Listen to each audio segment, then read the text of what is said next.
Speak out. Cry. Men cry. Lia. Enda tu kwa choo. Toa nduru. Ukitoka panguza macho. Tunapatana? Yes. It is okay not to be okay. Personality is another factor. Environmental factors, that's another one. Environmental factors. Continuous exposure to violence, neglect, abuse, poverty makes some people depressed. Wewe umetoka katika familia baba na twanga mama. The familia is poor. Unashangaa sasa mimi nitafanyaje? Those things normally lead to what? Environmental factors. Msichana ametwangwa mimba huku. Mama namsomea huku. Yes, it is okay. It is okay. Mtoto amefanya makosa, amepigwa mimba. Hiyo ni makosa yake. You as a parent, your duty is to offer leadership. Ambia mtoto umezini, call the sin by its name. You fornicated and now you have an illegitimate what? Child. But again, the Bible says when you wipe a child with the right hand, bring him close with what? Offer leadership. The environment in which we put our children, especially the girl child, sometimes in our tupa into depression. Boy child tuliumbwa na chemistry nyingine fani. When babangu umeniletea shida na kuacha kwa bwana yako na geuka chokora in the streets of what? Mombasa. And life goes on. Environmental factors. Mtoto kama huyu mwenye alijinyonga class 7. Ametumwa, sikia alirudi akapata mama yake ametuma dada yake kwa duka na 50 shillings. Akamnyang'anya hiyo 50 shillings, akanunua kangumu, akafanya nini?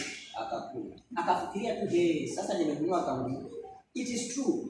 Maybe alikuwa na njaa. Lakini akafikiria tu ile beating yenye atapata kurudi wapi? Akaenda akashika kamba akajinyonga. Environmental factors. I know sometimes we cannot help. But let us work hard. Work hard, so much hard. At least to offer basic needs to our children. Na Mungu atatuwezesha. Mungu atatuwezesha. Amen. So that poverty should not be a tool that the devil is using against the people.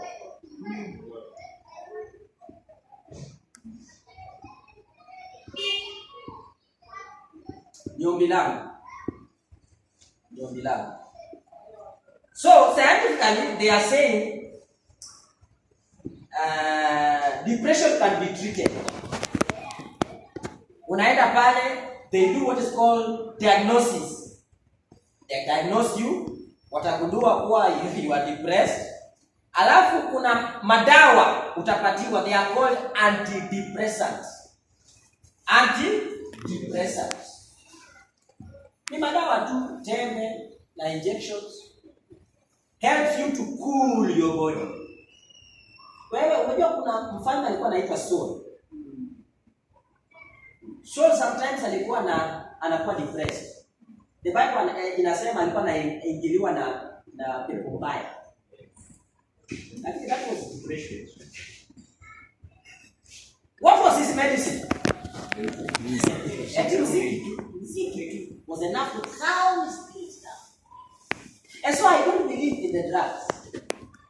I believe in the soothing of mind and in the realization that depression can go even without drugs. And so in the hospital utapatiwa antidepressants to cool you down. But know that when hizo nguvu za antidepressants zikiisha, si utarudi kwa depression. You will come back to a depression. Kuna ingine inaitwa psychotherapy. That's another another treatment. Psychotherapy is done by psychiatrists. These are people who deal with the brain, the mental illness. That is why mtu akiua, before apelekwe kotini to stand trial, anapelekwa achunguzwe nini?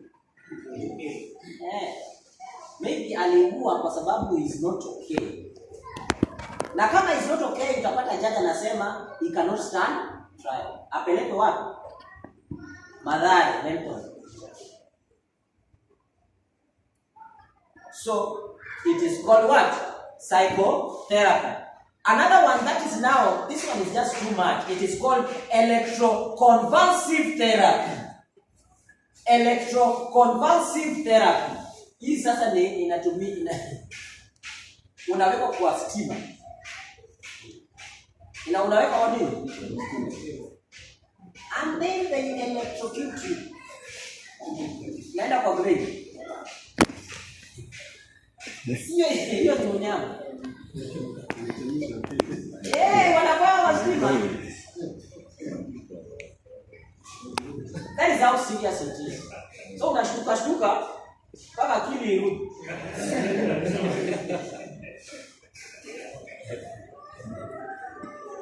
Thank you, my brothers. Thank you. But before I finish, I want us just to have an example of a man of God who was distressed in the Bible and God. How God dealt with the depression. That can give us an insight of how we can help our brothers and sisters when they are depressed. Let us go to the book of 1 Kings. Is it 1 Kings?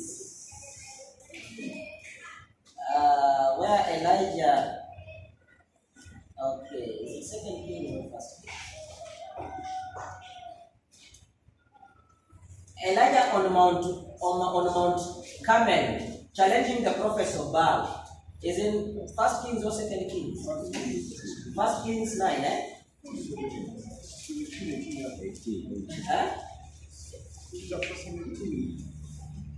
Kings chapter 17. Chapter 18 by 16. 18:16.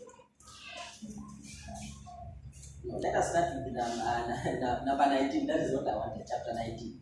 And Ahab told Jezebel all that Elijah had done. Also how he had executed or killed all the prophets with a sword. Then Jezebel sent a messenger to Elijah saying, so let the gods do to me, and more also, if I do not make your life as the life of one of them by tomorrow about this time. Let me tell you the events that happened before this verse was written. Ahab, together with his wicked wife Jezebel, had done much wickedness in the face of the earth. And so God shut the windows of heaven that it couldn't rain for a long time. And so in the fullness of time, wakati ilipofika, God spoke to Elijah so that they could prove that God, Yahweh, is the only God who should be worshipped. And so Elijah organized a contest at the what? Mount Carmel. And so the prophets of Baal came in their thousands. And Elijah was there as the sole representative of who? Of Yahweh. And so Elijah gave them the first shot. Please lay down a sacrifice on your altar. Pray to your God so that more fire can come from heaven and burn your offerings. The Bible says they started in the morning. Up to Satisa, they were praying, cutting themselves with stone, doing all sorts of nonsense. Fire never came. The offering was not burned. And then when it came to the time of offering evening sacrifice, when was this time? If you are reading the book of Leviticus, Satisa. This is the time that God destined for the children of Israel to offer evening sacrifice, Satisa, Gion. And so when it got to Satisa, Gion, Elijah told them, it is enough now. It is my so Elijah repaired the altar of God that was lying in ruins. It had been forgotten. He repaired it. And then placed his sacrifice on the altar. And then told them, ongezeni maji. Because where there is water, there can't be fire. Are you seeing the trick? Yeah. Because wangesema wewe hata ni kama uliweka kiberiti ndani. Elijah told them water maji. Pour water, add more water. And then that altar turned to be a pool of water, into a pool of water. And then with his face up, Elijah prayed, oh God, let it be known unto you, unto these people this day, that you are the only God, God of Israel. And then that it is you and you alone who should be worshipped. You know the story. Fire came from heaven. Now what the Bible says? That Jesus is the consuming one. Jesus himself came from heaven and consumed everything. Even the water licked everything. Now listen to what followed. What followed is Elijah with his hands killed all the prophets of who? That was, I don't know whether that was the mistake Elijah did. I don't know. But that was the genesis of his depression. Because when Ahab went home, because Jezebel never accompanied, Ahab went and Ahab pali on Mount Carmel. Ahab went and told her what had happened. And you know Jezebel. I'm trying to put a picture in your mind to know how wicked Jezebel was.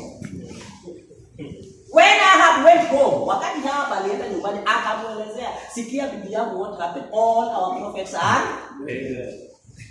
akaapa kia nani? Kama sitakufanyia kenye umefanyia my prophet by tomorrow, then I'm not Jezebel. Number 2, we should guard the avenues to our souls. We said one of the avenues is our avenue. Number 2 is our choose what to hear. Learn to hear the voice of God only. Elijah was trained to hear the voice of God, but this time around, his major undoing, his major mistake was to hear the voice of the devil. Because wakati Jezebel anatuma message, Elijah ought to have trusted who? God. He ought to have trusted the providence and the protection of Yahweh. But he chose to hear the voice of the devil and he doubted God. Wakati alipata message ndio hiyo akatoka mbio. Anatoka mbio ameacha Mungu wapi? This guy is depressed. Ameacha Mungu wapi? Yeye ameogopa who? Jezebel. Because I'm telling you that woman was bad. Was bad. Mmoja in Kenya tumekuwa na first lady mwingine. Alikuwa anapiga kofi watu mteka utani. Mmemjua? Simemjua alikuwa anatandika watu kofi. Jezebel was what? Alikuwa anaua.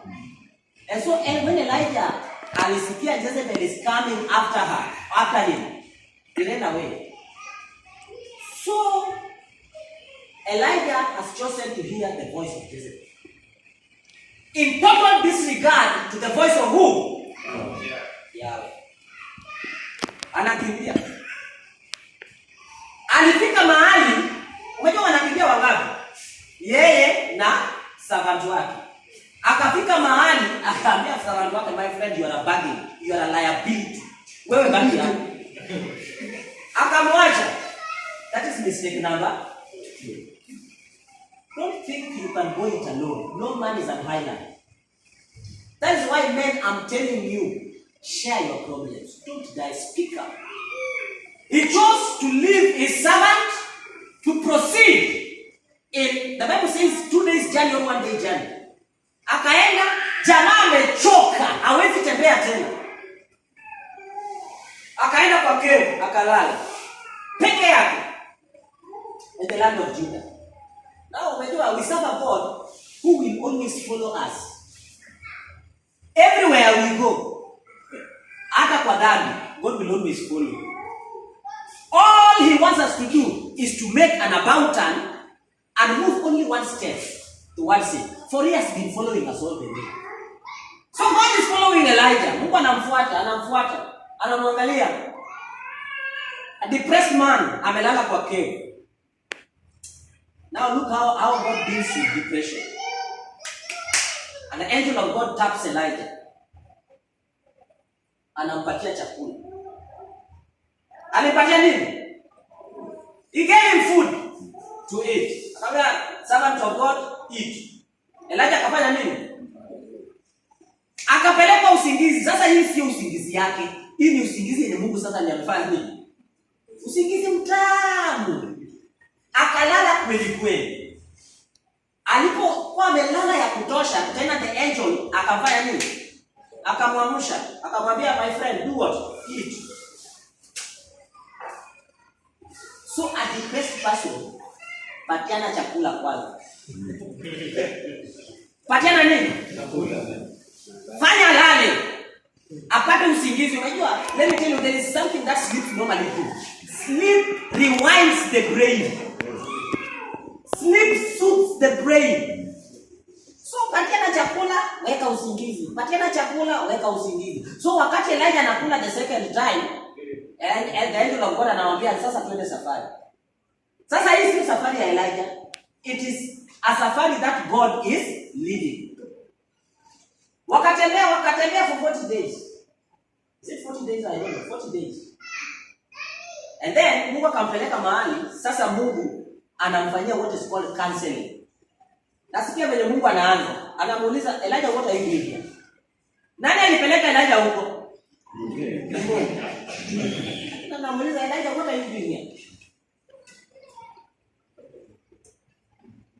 God is trying to bring Elijah into realization that you erred, ulifanya makosa in the first instance. You ought to have trusted me. I am your maker. I am your provider. I am your protector. It is me who brought victory on Mount Carmel. And what are you doing? And Elijah remembered, oh, I've erred. And listen to what Elijah is saying. That if they've killed all your prophets, it is me who is remaining. Surely. Nani alikwambia it is you who is remaining? Now Mungu akamuguza maji. Alipoguza maji aliona nini? A host of army that are for God. Mungu akamwambia, you're not alone. Look, the army that we have. And so depression can affect anybody. Whether you're a Christian who is trusted by God or you are a heathen. And there are several people, not Elijah only. Jonah went into depression. Because Jonah depression yake ilikuwa ya ujinga. Depression yake ilitoka out of jealousy. Jealousy, ya wivu ni mbaya, wanawake.